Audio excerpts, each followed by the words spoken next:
Welcome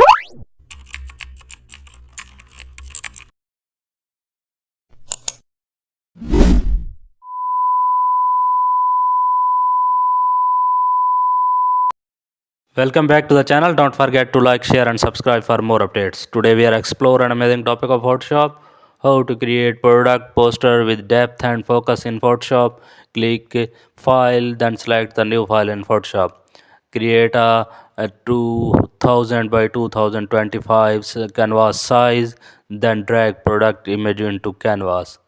Now press Ctrl plus T and resize product.